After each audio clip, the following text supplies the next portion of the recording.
We're floating like butterflies and stinging like bees. Rumble, you badass jet pilots, rumble. Welcome to the Wingman Show. I'm Drew Brown. We're here to inspire, entertain, and learn so we can all grow. Happiness and serenity are the keys. To you, my friend, my wingman, my main man, I'd like to introduce to you Dr. Paul Thompson. Hey, Paul.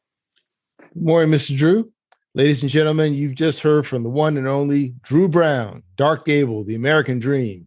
He's the man, the myth, the legend. He's the pilot's pilot, the role model's role model, and most importantly, his royal fullness. Thank you for listening to the podcast, looking at the podcast. And if you could, please remember to like, share, and subscribe. If you're watching on YouTube, hit that thumbs up button. We would appreciate it. I'm doing very good this morning, Mr. Drew. How are you? I'm doing great. You ready to start this show? I'm ready. All right, well, check this out. Oh, those Olympics, they're over, man. Yeah, I see that. I watched the closing ceremonies. We kicked butt, too, on the medal count. I think we had 113. China came in second with 88. Russia, 71.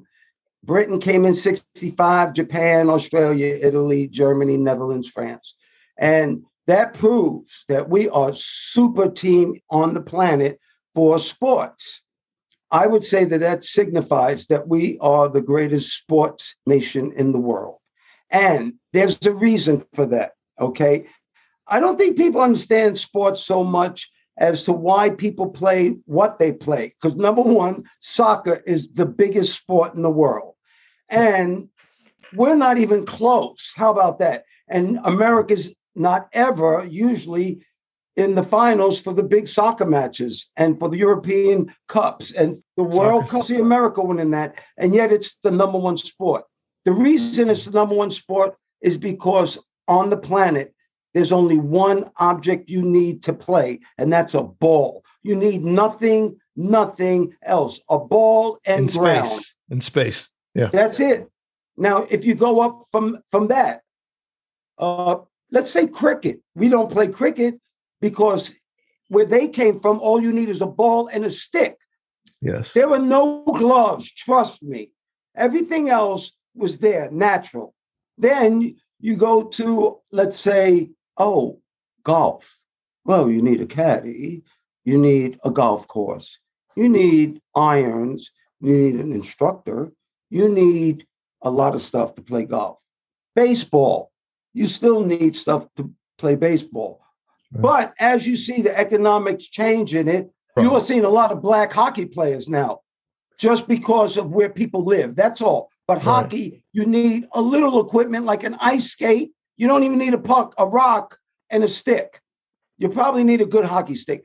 My point being that it depends where you live on what sports you're really good at. In Africa, they always used to win the marathon because that's what people in Africa did for traveling. East Africa, particularly.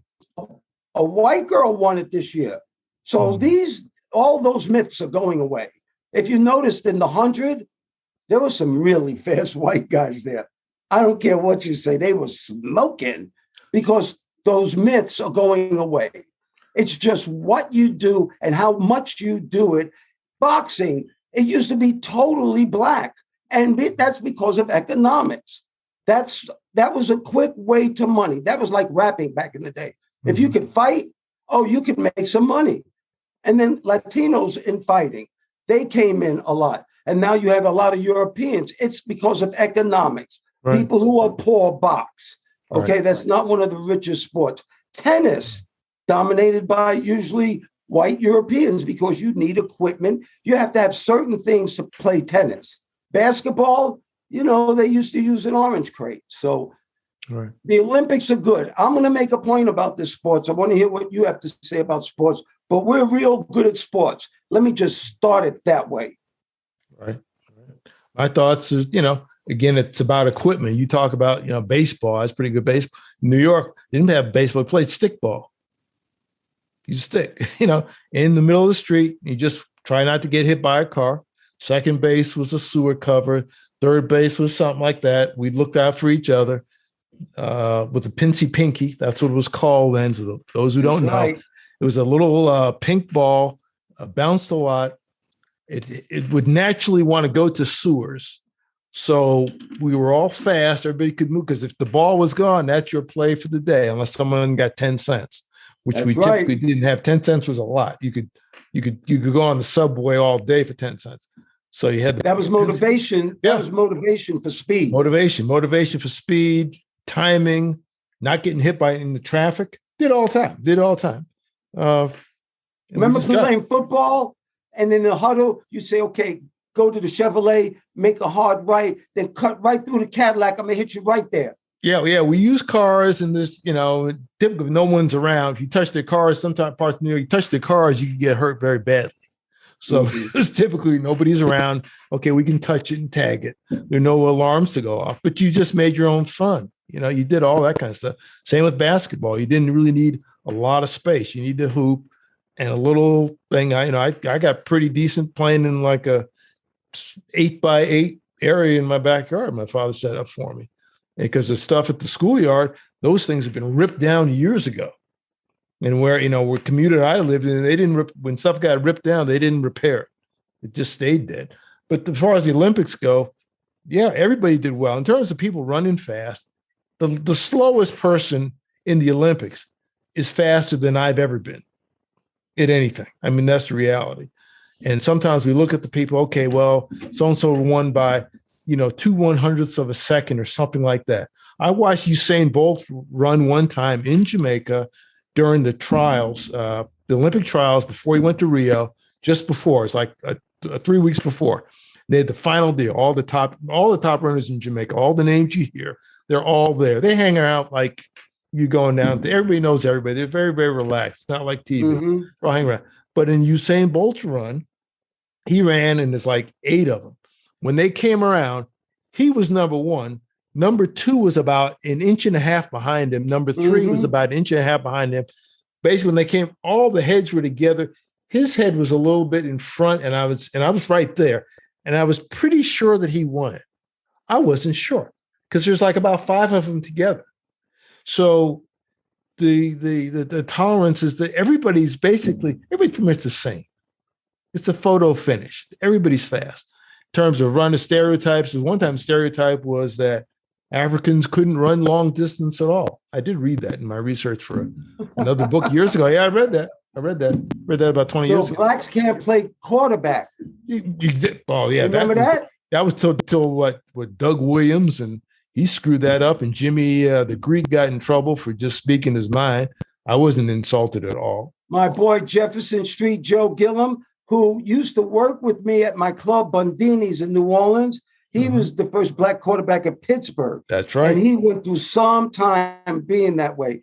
And his life kind of ended up tragically through drugs. I mean, the unfortunate, it's a serious problem in this country, but Jefferson Street Joe was the bomb. I love Joe. Yeah, I heard that. I was going to school in Pittsburgh when he was a quarterback there, when Terry Bradshaw was hurt. And Terry Bradshaw was, has always been beloved, but he was really beloved then when he was quarterback in the Pittsburgh Steelers and the Steel Curtain and all that. And he gets hurt. And who is this guy?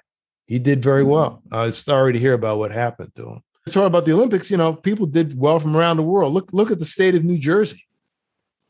New Jersey got like a couple of gold medals, and a couple of the runners and other ones in Queens. They could all, instead of going to far parts of the world, they could visit each other by just getting on the BQE, the Brooklyn Queens Expressway, and going across the Verrazano Bridge and all hang out. Well, we needed those Olympics in these times. I mean, times are getting rough. And let me just tell you why. Because, yes, we're good at sports, Paul. But guess what? We're not that good at education, obviously.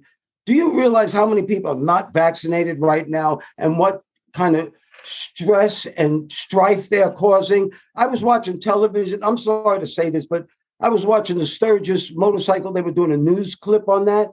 And they brought a camera to this guy, and he was kind of cool on his bike. And he said, "Hey, man, I'm just a realist. When it's my time to go, I don't worry about it. I don't worry about it." And do you know what I said to him on television? Bye-bye. Bye-bye. It's time to go.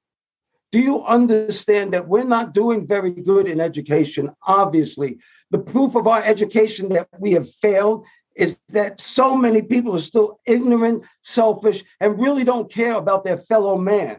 You understand? We teach more in schools. Like when we went to school at PS 171, I went to, when we learned, there was more than reading, writing, and arithmetic. There was morals. They were caring about other children. There were things we learned in those streets that we had to take home. Do you understand? We used to, if I did wrong, my neighbor's parent would spank me. Right. I couldn't get away with anything in my neighborhood. Yeah. My point being that we have lost that part. We have private schools now. We have homeschools now. We have separated these children. Homeschooling, it's great for education, but it sucks for being part of this society. Do you understand? You need to learn how to deal with people. Mm-hmm. When I used to always say bad teachers, bad teachers. Guess what? I remember them the most. Because bad teachers, you still had to do your work. And that's when you learn the most. When there's a time of struggle, there's a time of growth right there. And you remember those things very, very good. So I always used to say that the best way to smoke a bad teacher is get an A. Get an A. So anyway, I'm just saying that we're not doing real good with this COVID thing. This Delta variant is killing kids. They're killing kids, Dr. Paul Thompson. Yes. And it seems like nobody cares. And now these governors, what's with these governors? You know, let's not even talk about Cuomo yet. Or we can't talk about Cuomo because I grew up around Ali. I'll say this real quick. Mm-hmm. And if where there's smoke, there's not fire. There's a goddamn forest fire. Okay, so if 11 women accused him, I guarantee you he had sex with 2,000. I'm just I'm saying how it is because he's the governor, kind of good looking to women. You know, people have always talked about that. So if 11 people complained, do you know how many women didn't? And then he got in the mood that, damn, I guess everybody says okay. But we can go back to that later. Okay. I'm only saying governors because it seems the governors want, you can't mandate a mask or schools can have a mask or can't have a mask. Are these people nuts? But we're good. So. In basketball, we're real good in basketball.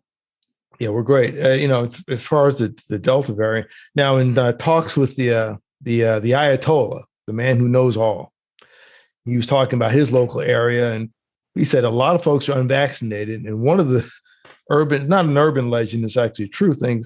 They're concerned about the Tuskegee experiment. Okay, this is one of the reasons why it's good to read and think through things and go to original sources, which we don't talk about.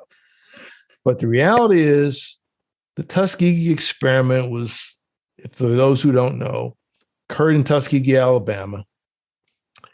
And it was where Black men, particularly a group of Black men, had untreated syphilis. Okay. Here's the kicker. They didn't inject them with syphilis. They already had it. They didn't inject them with what would have helped them or saved them. So in their case, the Tuskegee experiment was to see what happens if you don't get a shot, not if you got a shot. They didn't shoot them with syphilis. Look it up. They didn't treat them. They didn't treat them with the shot. It's different. Wow. That's true. Look it up. Tell me if I'm wrong. It's from not from the Ayatollah. He just talked about the people around him. That's true. So we got things jacked up. We have a friend that's a nurse. Talked to yesterday. I didn't talk to her. Kim talked to her. And she's worried about this Delta variant because she still has a child in her last year, I guess the last year of high school. And, they open things up here. But this county has got one of the highest COVID rates just 1 week after school opened up. It was already high. Now it's through the roof. So the masks, the governors, it's political. We just lost our common sense. Almost like it's a population reduction program. I saw this thing, the kids, they're fighting Tennessee. They're threatening all the people. They want mask mandate for the kids, like they're going to chop the kids' heads off. You're not going to, threatening all these folks. Darwin's theory is coming to fruition. Yeah, and these survival of the fittest, or really the survival of the intelligent. Yeah, and they're threatening these folks, and these folks, they look like most of them are like in their 30s. They're not old crusty folks. They're young, but they've got this mania. And I think what's happening is that There's a fear of going into a lockdown and being constricted. And there's an attitude that says, you're not going to tell me what to do. Doesn't matter what it is. You're not going to tell me what to do. So I'm opposition. Whatever you say. Come out of the rain. No. Paul, that is a perfect pitch to what we want to talk about next. And that's admitting that you're wrong. And I just want to give you a little bit of the way I have started to be. And I realize it's made my life much easier. First of all, I admit to being wrong for everything. Remember, there is no one taking score. There's no one above saying you've been right 3 times today and wrong 4 times. The reason you don't want to be wrong is because you have low self-esteem, period. Now, we just went through 4 years of a politician, needs to be nameless, that didn't ever admit they were wrong. Now, first of all, let's just be sensible. In life, you know you're wrong. Sometimes you take the wrong toothbrush. You just make mistakes. And that's part of being a human being. Right. My dad taught me this. The dumber you are, the smarter you become. So if actually it is my fault, everything. And let me tell you why. Let me tell you why everything in my life is my fault. Because I can't control anything else but me. So if I blame it on me, boom, now I have the ball again. As soon as I say, Paul, that you did something, I've given you the ball. I'm walking around, I can't score. I don't have a ball. Do you understand that? I now have taken all the power away from me. So even when, like, let's just say that you were married to somebody who kept putting a rag in the sink, even though it was wet. And you tried to show them that if you put that in there, you know, it might get musty or whatever, and you throw it on, you know, so you throw it on the floor to try to teach them a lesson. How stupid is that? Okay, I'm a grown-ass man. Take the rag, wring it out, and dry it. And you're done with it. So the reason that that rag is nasty in there is not Katrina's fault anymore. It's my fault because I left it there and started to make a little teaching lesson like I was that bad teacher at PS 171. So all I'm saying is it has taken such a load off my mind because I make it so easy. I will say I'm wrong in a heartbeat. And I learned that from another place also. Look, when you're wrong, admit it, move on, move on. I'm going to give people the secret. You ready for this, Paul? I learned it from Gunnery Sergeant Clark. It is the greatest answer to anything. No excuse, sir. Because the person says anything after that, they're nuts. So why did you do this? Why did you do that? No excuse, sir. That's the end of the conversation. I didn't go to PS 171, but I did go to PS 178. They number the schools. I don't know what the worth. You didn't want to go to a 600 school. A 600 school is for incorrigible people. I don't know anyone that ever went to a 600 school. I do know a guy that taught in one, and it was like Sing Sing and San Quentin and Mad Max Beyond the Thunderdome. But you know, in terms of being wrong, imagine if you were PS 171 or 178 or in your flight training career. Suppose the instructor or whatever told you did something wrong, is critiquing you and say, I didn't do anything wrong. You're wrong. Or you're a terrible instructor. You know, that's a terrible question. That's a terrible statement. How long would you last? I hadn't ever flown airplanes before. Whatever you told me was right. I'm just saying I didn't have the mindset that I knew what I was talking about. But when somebody says that, it's because they're thinking that you're really saying you suck, you're not going to make it, you did something wrong, instead of trying to help them do something better. That's why. Right. An example is like they did a study some years ago of airline pilots. And the finding from the study was that airline crews make 2.3 mistakes per hour. And they also correct 2.3 mistakes an hour in external evaluation. Yeah, that's what happens. It's constant, you know, making corrections. It's called flying. You're making corrections, big corrections, little making corrections. When you landed on the ship, you're making lots of corrections. You're all the time, working all the way down, working all the way touchdown. Lots of corrections, you know, because there's a lot at stake. That's all I have to say about it. You make corrections. Yeah. So that means that you had to admit you were wrong. You understand? When you make a correction, you had to know that you were coming left. And if you kept coming left, you were going to fly into the tower and everybody would die. But you had to admit, hey, I think I'm going left. Must be wrong. Let's make a correction. Yeah, so, you told me you thought you've only made one mistake this year. One time you thought you were wrong and you were right. Oh, Paul, you gave the secret away. Okay, but at least I made one. That's it. You know, some people don't make any. So, let's talk about this one other thing that I don't know if our listeners will know this, but there is a super team in Paris that Lionel Messi, who is supposed to be the greatest soccer player in the world, they call it the Brooklyn Nets of international soccer, the Paris team. You know anything about that? I don't know. I know him. I've heard of him. Messi, I guess he's the world's greatest player, like the Michael Jordan type and LeBron in one. I don't follow soccer much, but the French won the World Cup, I think, 2 or 3 years ago? A couple years ago. Yeah. I think they won. It was a big deal. It's a big deal. They marched through the Champs-Elysees, a couple million people. And I guess he's joined a super team. A lot of people like soccer. There's how many fans? I think there's like 3.5 billion fans of soccer to 4. Basketball is like half that. It's about 2 billion, of which half are probably in China. Well, talking about billions, guess who's a billionaire now? Rihanna. Rihanna is a billionaire. Yes. You know, that's from mostly from her company called Fenty. You know, Rihanna, you know what her real name is? No. Her real name is Robin Fenty. No, it's Robin Fenty. That's why it's called Fenty. I said, why is she called that? That's her name. I didn't know that. Wow. She's from the islands. Yes, it's Barbados, I believe. Or you said St. Kitts? I think it's St. Kitts or maybe Barbados. I thought it was Barbados. Look, I'm wrong. No, you can't. You're never wrong. Okay, 2 mistakes. Whatever I say, I'm wrong. Two mistakes in a year. That's terrible. I wanted to do one with our show, though. Hey, you know, our show is www.wingmanshow.com. Wingmen, MEN show.com. You can come to our website. You can watch us on YouTube. You can really, everything that I talk about, usually we have a picture up, kind of funny sometimes, but really cool pictures. So always watch us. If you like it, share it, subscribe, do all those things I'm supposed to tell you. But I truly mean, if you don't like it, you don't have to share it. That'd be dumb. Right. We do our best. Hey, did you know, do you remember that movie, I Am Legend? Yeah, with Will Smith. With Will Smith. Well, there is a real reason some people are not taking the vaccine.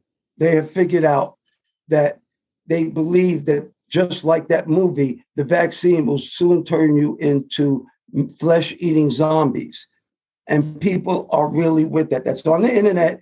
And if you need to check that out to make that your excuse, go right ahead. Yeah.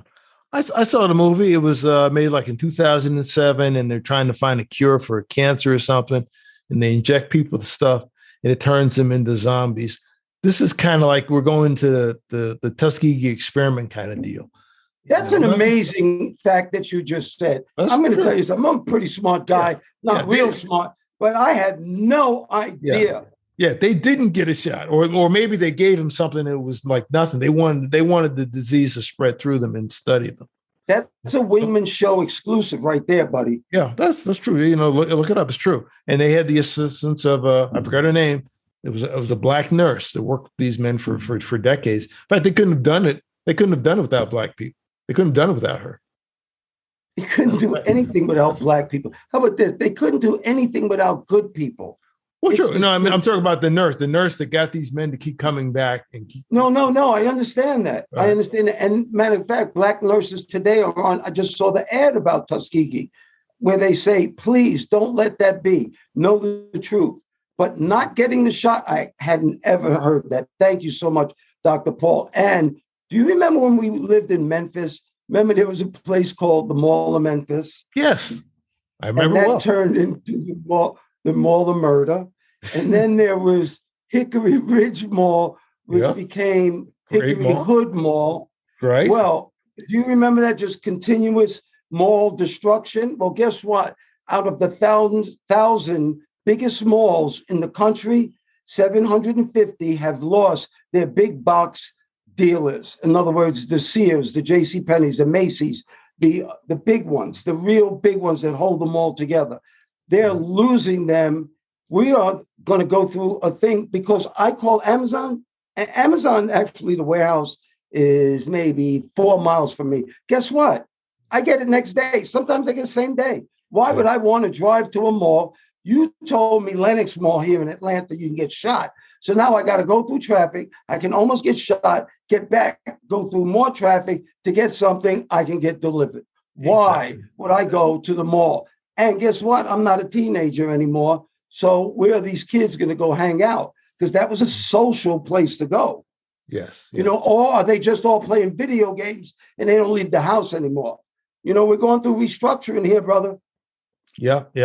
And that leads to a lot of things. I can't remember the last time I was at Lenox Mall. I guess it was to go to the Apple store. But I agree with you. You know, they're shooting security guards. You know, they're trying to rob them. This is it's bad up there. It's bad in a lot of places. But I agree with you. You know, why put yourself through all that stuff? Because you try by getting stuff. Well, you know, Dr. Paul, I'm going to make this statement. You don't know shit from Shinola. Actually, I do. And for those who don't know, yes, I do. I do. People, you know the difference? Yes, I do. And here it is. Okay. We all know what shit is. Okay. But what is Shinola? Is it a real thing?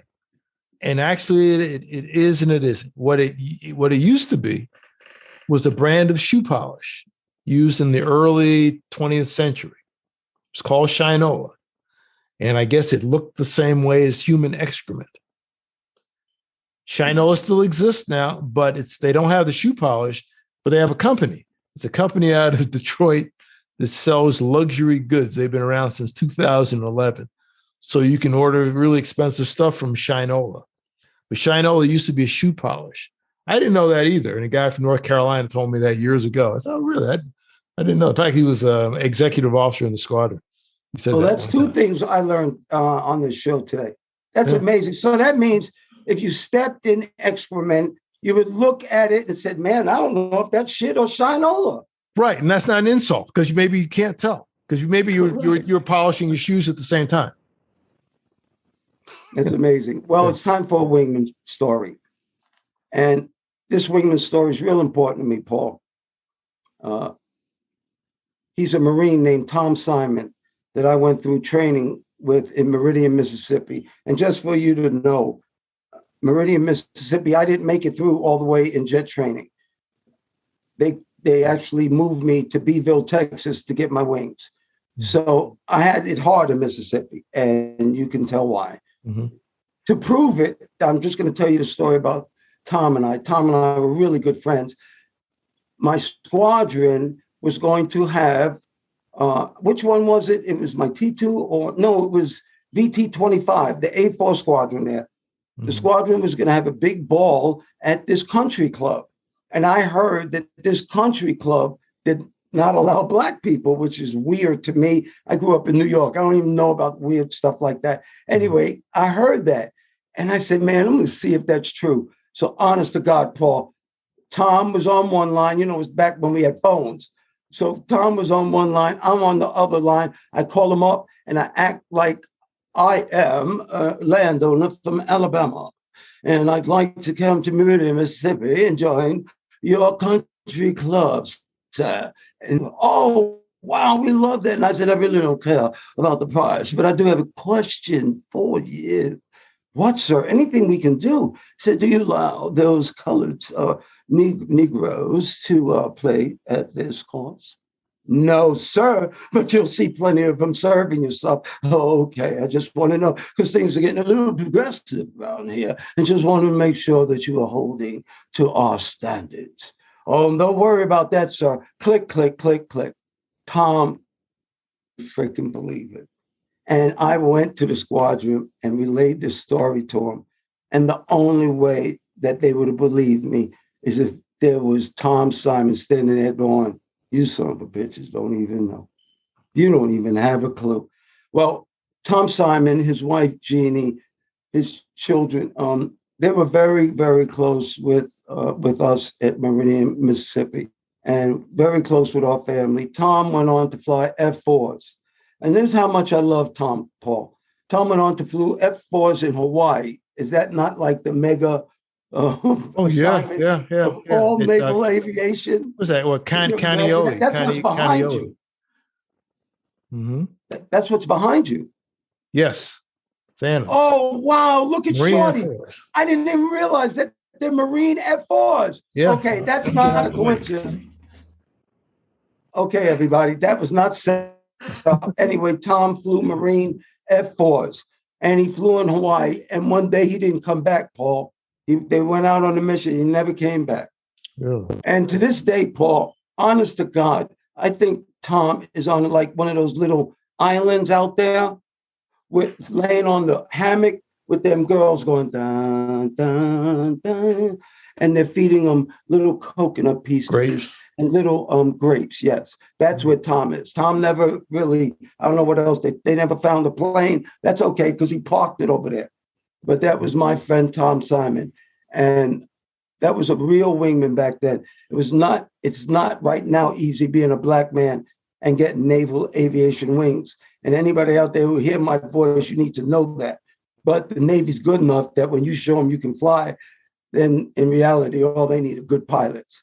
Because I don't care who you know. If you can't come aboard that aircraft carrier, day, night, anytime, any weather, you ain't flying. Excuse me, bad English. Yes. You are not flying a Navy jet. Is that true, Paul? That is true. That's your third mistake this year. But yeah, you got to be able to get aboard the ship. Otherwise, you got to go do something else. That's the long and short of it. Well, this is what I learned. My third mistake, I'm now going to make a lot.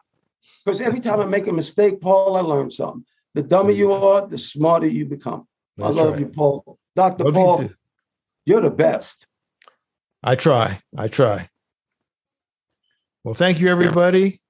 Keep, like, share, subscribe, put our name around, let folks know that we're on the air and that we're here to help.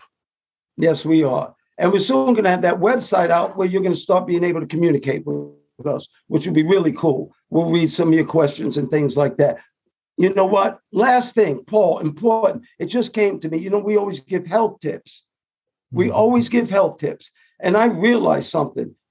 You have to have purpose to start anything, whether it's walking, whether it's going to school. You have to have something behind that. My repurpose in life is my granddaughter now. I want to stay alive. I don't want to die from medical issues. I don't want to die because I could actually avoid it. So I'm trying to eat, and I'm not trying. Trying is not a real word. I'm eating better. I'm exercising. I am doing it, but I'm motivated. And if people don't have a purpose, you're one of the healthiest dudes I know. You woke up this morning at 4:00 and did 1,000 burpees. It's weird.